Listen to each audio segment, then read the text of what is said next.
नमस्कार friends, the health care today में आपका स्वागत है। आज का हमारा टॉपिक है, क्या फीमेल्स में हेयर ट्रांसप्लांट संभव है? तो इसका जवाब है बिल्कुल संभव है। आइए बात करते हैं इस बारे में कि फीमेल्स में हेयर लॉस किस वजह से होता है या फिर ऐसे कौन से रीज़न्स हैं जिसकी वजह से हेयर ट्रांसप्लांट की नौबत फीमेल्स में आ जाती है। तो फीमेल्स में हेयर लॉस जो होता है उनके कई कारण होते हैं जिसकी वजह से फीमेल पैटर्न हेयर लॉस दिखता है। फीमेल पैटर्न हेयर लॉस क्या होता है? जनरली फीमेल जब अपने हेयर को लूज़ करती हैं तो वो बीच से यानी कि फ्रंटल से और साइड से लूज़ करती हैं। जनरली आपने देखा होगा कि उनमें मांग जो होती है वो चौड़ी हो जाती है, चोटी पतली हो जाती है और बाल ज़्यादा झड़ने लगते हैं। बाल झड़ना एक नॉर्मल फिनोमिना है, लेकिन अगर एक पर्टिकुलर नंबर से ज़्यादा अगर बाल झड़ते हैं तो वो हेयर लॉस या फिर हेयर की डेंसिटी को कम कर देते हैं। आइए जानते हैं कि क्या क्या रीज़न्स हैं जिसकी वजह से फीमेल्स में हेयर लॉस हो सकता है।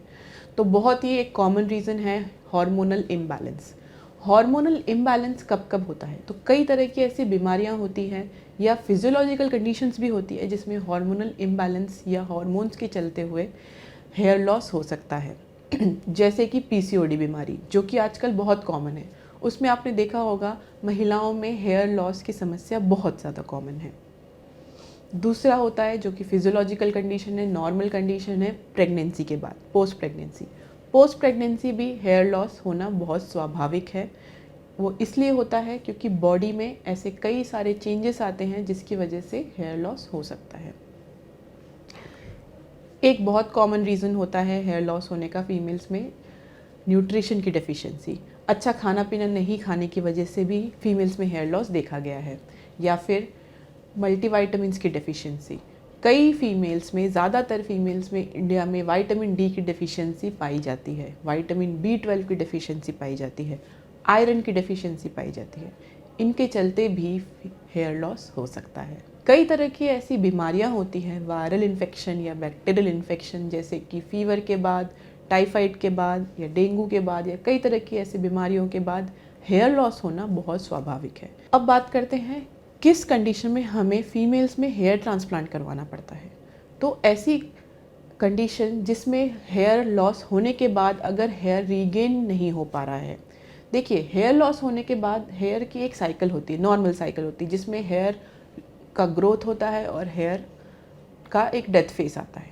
अगर ये साइकिल कंटिन्यू होती है तो हेयर जाएंगे और फिर से वो रीगेन हो जाएंगे।